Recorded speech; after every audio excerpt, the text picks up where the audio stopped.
So, I just got one question for you. Why? Why? Why? Why? Why?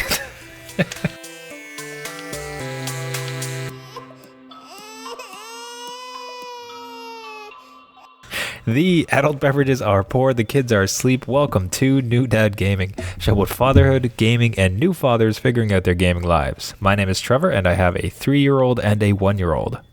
And I'm Jeff. I have a 8-year-old and a 5-year-old. Why? Why, Trevor? Why? Why indeed? Oh, I hope you know the answer, because you're going to be asked that a whole lot. the Y phase. You've entered that, eh? My Wow. 3-year-old is in the Y phase, and it's just, I'm trying my best to give him answers, because it seems kind of like a thirst for knowledge thing. So Yeah, they're little sponges. They want to soak up all this info.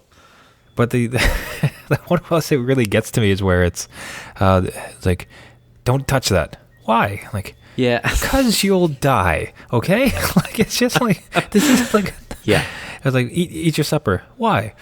Because you'll starve and they'll put me in jail. So eat, please. Like, Yeah. I think the whys to requests are certainly the most aggravating. Like, are you in the Y phase? Are you through the Y phase? You know what, Trevor? It doesn't end. My 8-year-old is still in the Y phase, but it's more like of a complex sentence. But it's still asking, why do things happen, and why are they the way they are? So is Google your buddy where you jump over and like, let's find that real quickly? It's funny when you're in the real world, you have a job and you have a meeting and somebody suggests something that you don't quite know. And you're like, okay, hold on. Let me take this information back. I'll get back to you. I'll just go do a little Google and come back with the right answer. So it's kind of like off-putting as much as you know. You'd be like, all right, well, let's go find out why that is. I was wondering if I could almost turn it on its head where it's like you use that when they surpass the threshold where they can safely use a computer. If you start to imbue them with that research ability, it's like, why is this? Well, I don't know. Let's research it together. Let's look it. You know, so you teach them that, like, when you don't know something, right, go find it. Like, don't just throw out your ignorance and like let it sit there. Like, no, fine. yeah, and I think the most frustrating part of the Y phase, and you've probably experienced it, is the double Y. So you explain it, and then Y on top of that, like a layered Y. And I don't quite understand that, or it's hard to approach. Yeah, it really starts getting very weird very quickly. Like, there's a whole comedy skit about that. Well, things that are can't aren't, and things you start entering this crisis. You're like, well, wait a minute, what's my existence about? Why are we here? Yeah, so I love it. Oh, but I don't know. It's fun as far as phases go. That's great. Yeah. Now, the current sleeping nightmare we're going through is not fun in the slightest, where it's the little guy is waking up 3 or 4 times towards the end of the night. So he'll go down at like 7 and he gets through till 2 to 4, which is a blessing. There's that block of time. Yeah. But then at that point, it's almost like every hour, every 2 hours sometimes, where he's waking up, and it's just like, that's harsh, man. That's really messing us up. And the other one is just letting himself out of his room, the older one, and like marching into our room all the time. And it's like, come on, man. Like, I feel like you locking my room, your room. After this, you need to write a book, like just how to calm down through the non-bedtime routine. Yeah, well, as soon as I figure that out, I'll let you know. But like, at the moment, we're just like pulling our hair out. If I had any left, it's just... And sleep is just so precious, man. I'm telling you, it has been a theme. I have said this on the show so many times. Yes, you have. It's true. But I'm telling you, it's just, I can't describe how much it gets to me. It's like, sleep is the one thing I want. Yeah. And you won't take it. Well, it's the worst when it's like, it kind of gives you that, good 4 or 5 hours, and then, nope, I'm up. And you're up too. Vis-a-vis, you are up. But all pretty good there. And I'll say I had a interesting dad-kid gaming moment Oh. where I got to be the hero. As per usual. How would you have it anyway else? Yeah, but it was a mobile game. Okay. Fairly fast. It's stupidly simple. It's the type of thing I think any of us dads who like looked out the window and kind of imagined a ball or something kind of traversing the landscape as you watch, like something kind of carrying along. Like it seems so obvious. Anyways, but it's just you press your finger on, it represents kind of like a ball, and you have to bring it through a maze. So you're, dragging your finger left and right. You have to keep it on the path, otherwise it loses. And my wife had this game on her phone. Kid was trying to play it. Wife was trying to play it. They were terrible at it. And frankly, I was a rock star. I did really good. I did really good. My wife was impressed, but more importantly, the kid's like, "Daddy, you're doing it. You're good, Daddy. You're so good." I'm like, "Yeah, I am gaming." That's right. All that Gaming Dad hero. It paid off. All this gaming practice. I did it. But game after game. And all he wanted to do was to watch me play and win this thing. So and fortunately, like it's kind of entertaining, but it's just like, man, this is the dream. I look like a hero. I'm playing a game. He's entertained. Everybody's winning. Everybody here is winning. Yep. Especially me. Dream. It's perfect. So that was like, for one of the first gaming dad wins for myself. Nice. I'll say that I was pretty stoked about that. Now, hold on to it. Cherish it. Write that down. Yeah, that's right.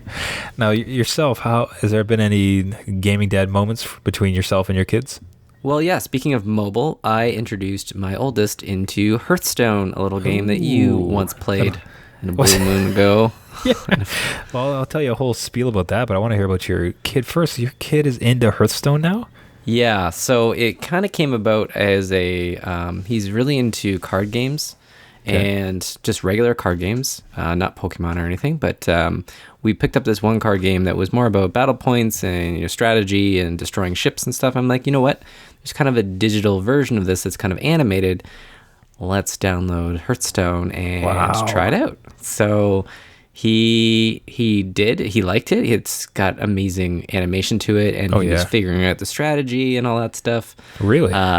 So it was interesting to see. He loves math too, so he can teaches him the math and adding all the numbers up and subtracting before he plays a card and the multipliers and all that stuff. So it's good experience for him. It was a good experience for me because I played it a long time ago, but I didn't get into what you kind of got into. So it was a good experience, something for him to kind of play and have that immediate almost satisfaction instead of card games are great. There's a time and place, but I just wanted to see if he could, handle something like that that's a little more advanced.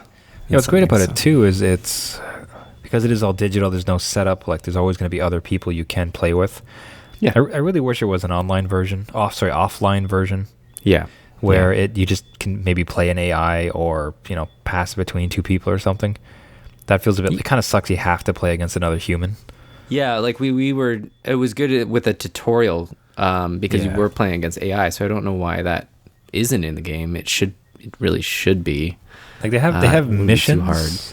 So they do have like single player kind of events. So it'd be you take one hero and you. Oh, I can't even remember the exact. It came with the Witchwood, which was the one of the previous expansions. But it's these single player modes where it's like a dungeon crawler in some ways, where you win, and then at the end of it you get to choose a perk, and then some special cards. So you're kind of building your deck as you go along. Okay. And then the monsters get progressively harder. So it's interesting. The weird thing with it though is you have to be online. Again, you have to have a connection. Like you can't take that offline. Yeah, which is still. And that's so he did it. So he got through. Was he playing human opponents, or did he stick with just the tutorial? Not yet. He got through the tutorial, and then we kind of set it down for a bit and played another Blizzard game. Oh. To up the ante in that Overwatch. So for some strange reason, I just thought, hey, you know what? I have all these old licenses, like game keys that I haven't used, and one of them is StarCraft 2. And I downloaded that one, and it came with the original you can get for free, so I got the original and StarCraft 2 up and running, and he wanted to play it. So we learned about the Zerg Rush and the Protoss and the Terran and what the Terran actually means. It's little humans and what they're all fighting for. And even the intro sequence is good enough for my 8-year-old, I think, at this point. Not so much my 5-year-old, but he's like just mind blown from what the intro. Even my mind is blown from what I remember. I'm like, wow, this still looks amazing. They were just on top of their game with this one. So, yeah, it was a rocky start, but we just played through it on easy and just get the mechanics down. And I don't know, it was a interesting like next step where maybe he could take on a strategy game and think more in complicated patterns and what is kind of like going to offset the certain offense defense rush, and maybe we'll see if we can get into multiplayer or not. But right now it's just AI. I would love to do head to head with him. Oh my goodness! On another computer. That'd be the dream. Like the old LAN days. Those are like those ones too. Like between that, like Warcraft 2, StarCraft. Those games are just so fantastic. Did you connect to somebody back in those early days? I remember doing the dial-up, screaming at everybody in the house. Yeah. Don't touch the phone. I'm playing a game. Yeah, I'm on battle.net or whatever it was called. And I had to go through all that song and dance to get it to work. But that was amazing. That was a great time. That's like my nostalgic time where you had to like remember like the IP addresses of people and put them in and connect. It was, I don't know, it just brought back all these memories, and to see him within that world again, something that I've played hours and hours and hours upon. Not StarCraft 2, but the original. It was a cool experience. So I'm happy. Man, he could be on his being a StarCraft pro is still very viable, especially in Korea. There we go. I'm just starting him right now. Got to get him going.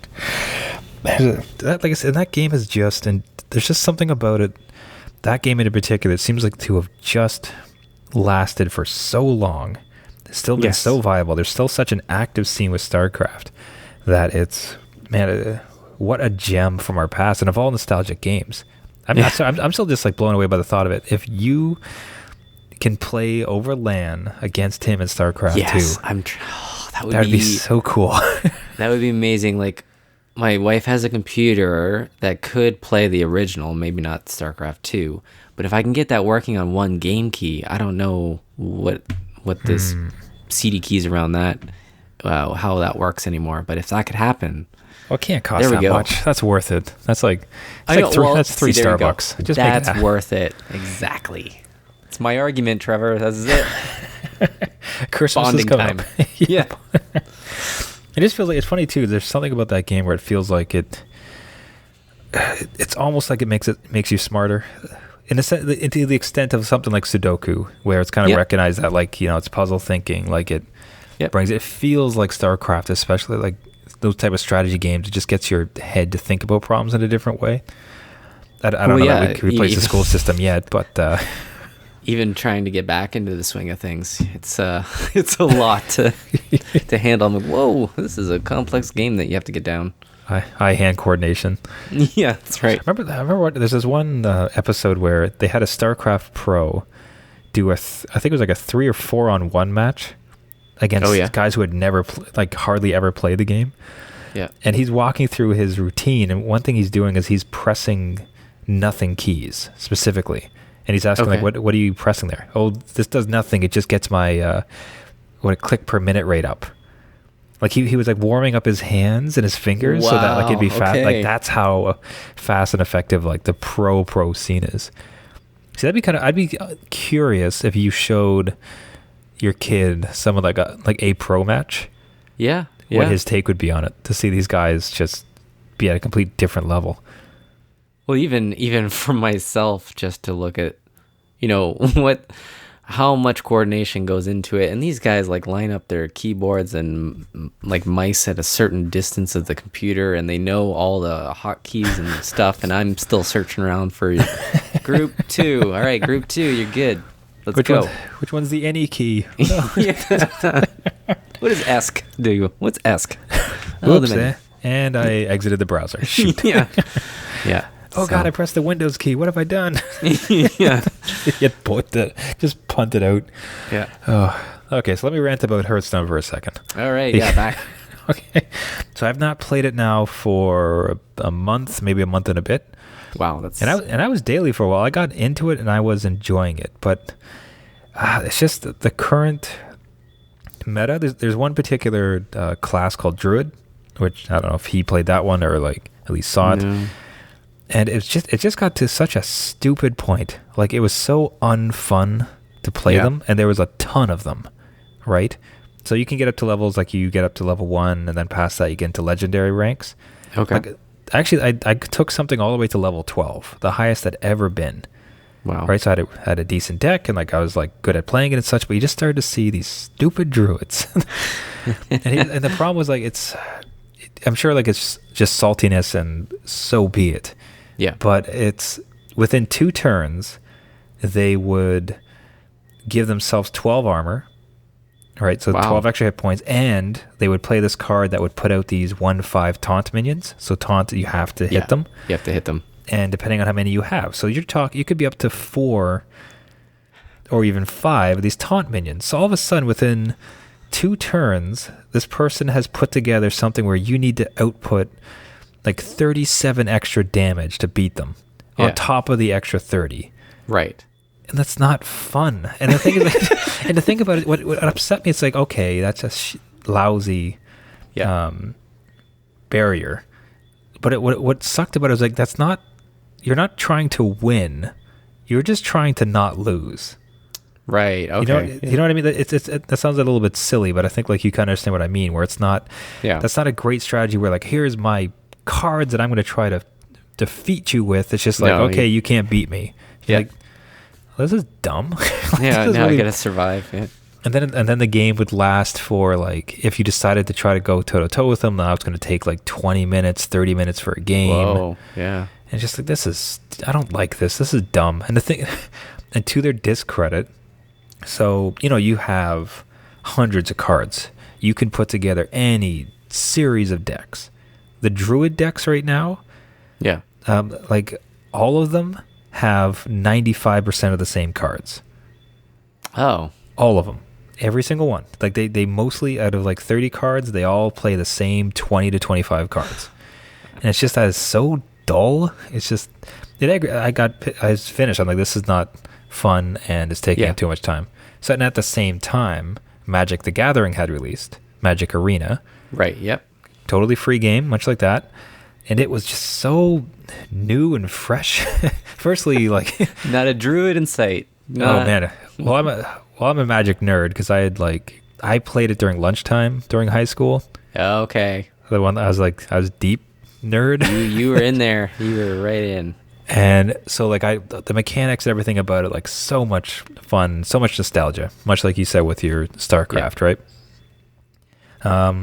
Yeah, everything was just new. Like everybody had these weird, crazy decks. When you lost bad, and it was like exciting. Like, oh my god, that's crazy! Like how do you get like 4 like 10/10s? That's ridiculous. Like it was an absolute blast. So, and it just feels like a lot more interactive. Anything they do, you can kind of have a say in. Okay. Yeah.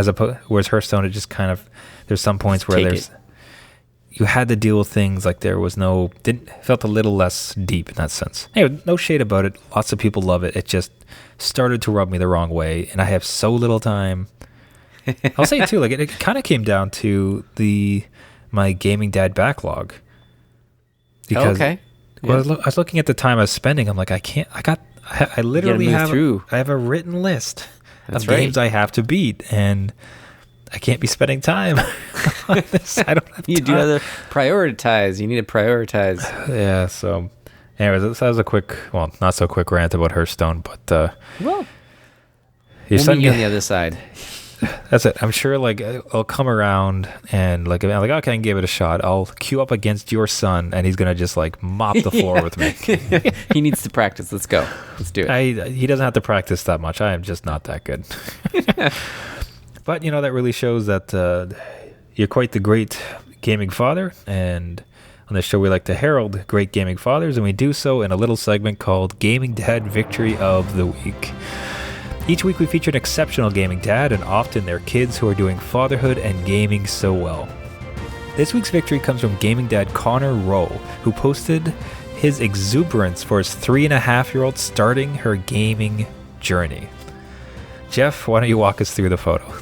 So much like the intro, we have a little girl playing Journey, which is a fantastic PlayStation game on a she looks like she's really into it on something that's a pretty big TV screen that probably shows off the beauty of Journey, because I remember that game is such a serene, peaceful, wander about kind of experience, and you're trying to figure out puzzles and have like a co-op experience that's not really co-op. So it's actually a perfect new dad gaming game to start out with your kids, even if it's just for, you know, control, getting used to the controller at 3.5. That's hard to do in a DualShock. So it looks like she's having a great time, and yeah, that's kudos to that. That's great. That's such a perfect one. And the moment he's captured, so she sits to the left side on the couch, the TV is like lighting up her face, her little hands are just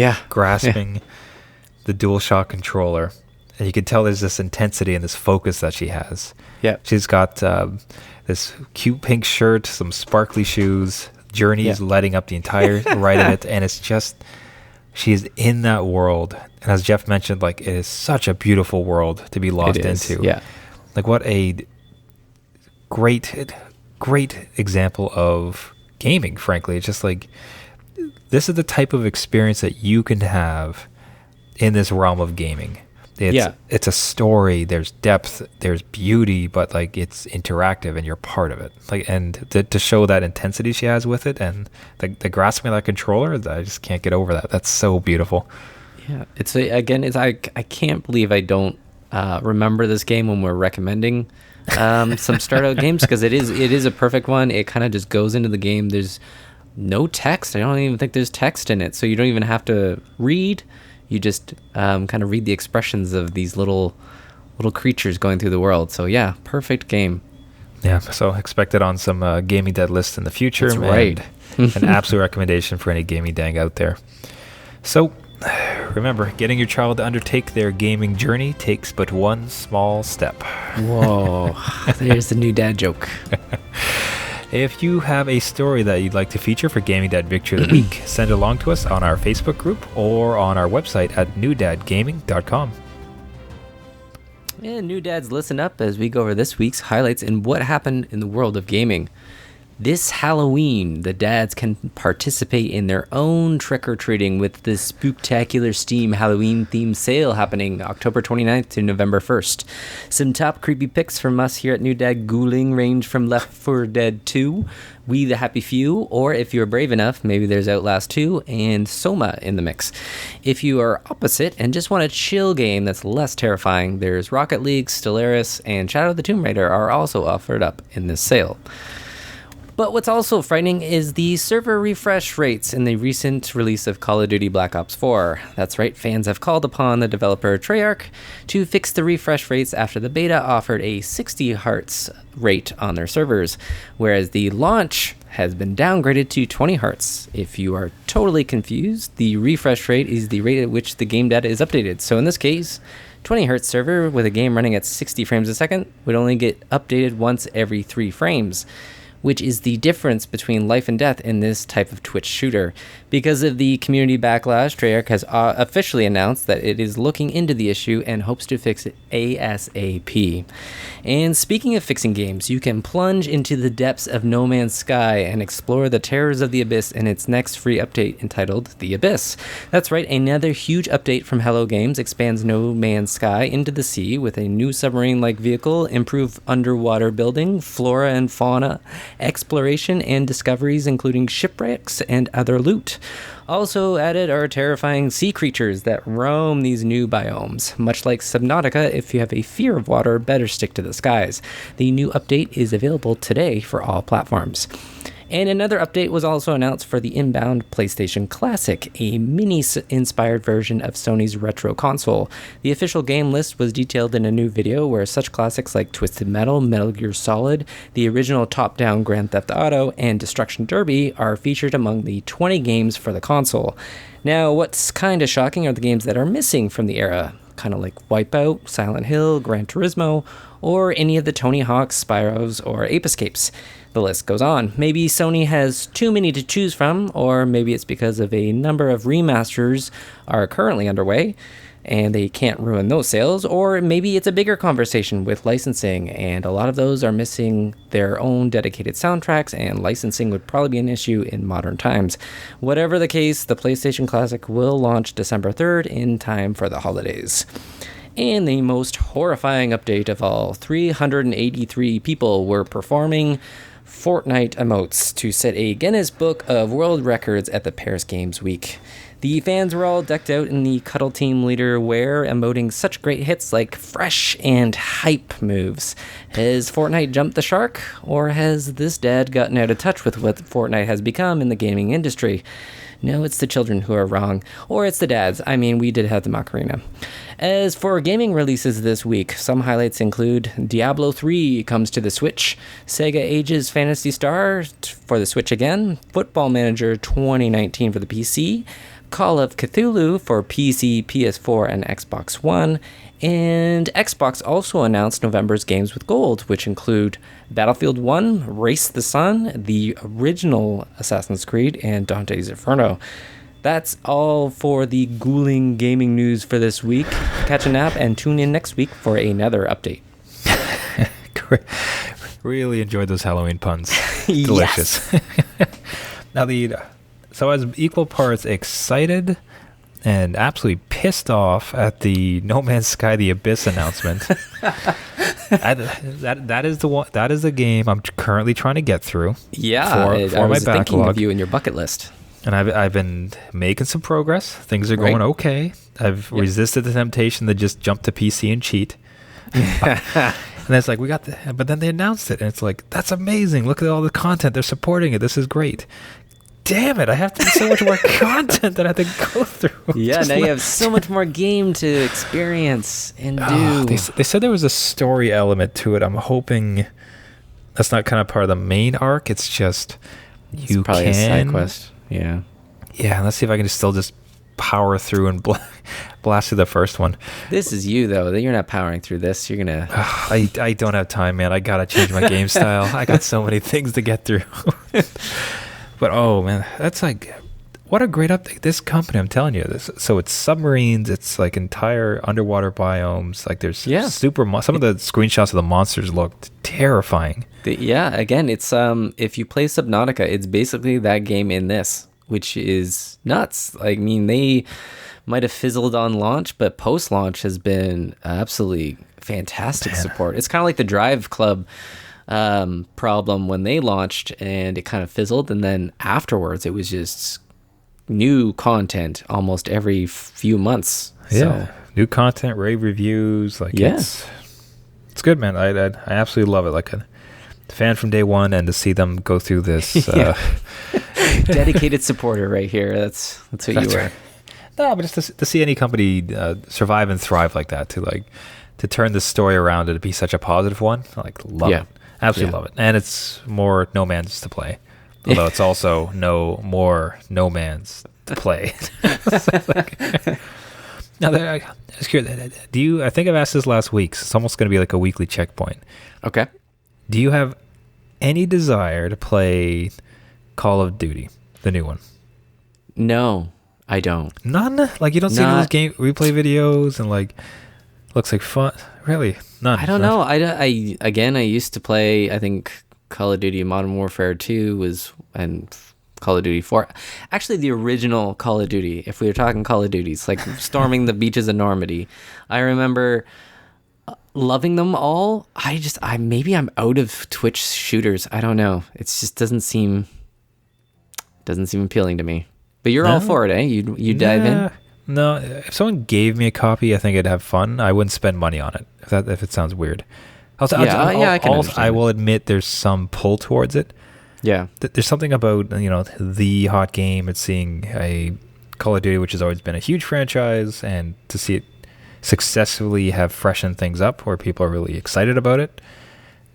All that's interesting to me. And as like a lover of games, it's kind of like, all right, you've kind of piqued my interest. Yeah. But, okay. I can understand that. Again, like I would probably be more interested in the single player aspect of it, like a campaign, Doesn't exist. which this doesn't have. So I'd be wary about jumping into multiplayer and getting killed multiple times. But no, to each his own. You just have to practice. Yeah, practice. Nice. We swiftly move on. Like, so we talked about Call of Duty, which, of course, originally launched on the PlayStation 1. Yes. And I don't see it on the PS Mini, along with a lot of other games that do not seem to be there. There's a lot missing there, man. I don't know. I was surprised to see some. So I was surprised to see Metal Gear Solid. That was surprising. Yes, that is surprising. Final Fantasy 7. Yep. I was surprised. I did not think for a second I'd make it on there, especially since they're theoretically making a remake. Yeah. Well, yeah. I think Final Fantasy's thing is just whatever console it can go on or whatever platform, they're going to do it. So there was Destruction Derby. That was a game that everyone just seemed to have for PlayStation. Yep. I love that game. I don't know. I kind of like it. I enjoyed it, but it just seemed terrible. Like the actual destruction part, like the mechanics of it is like if you hit anybody with the front of your car, your engine would blow up. Bust. Yeah, you got to back into them. It's like a real destruction derby. Yeah, you just reverse right in. So I remember like every single time, like everybody goes charging toward forward, and you just do this you just 3-point turn, so you can start going reverse. It's just so ridiculous. Yeah, it is. Yeah. I think that's a good memory type of thing again, where it's just like you can actually see like it crumpled for the first time, and it's like yeah. There's so many theoretically like so many vehicles. Wow. Yeah.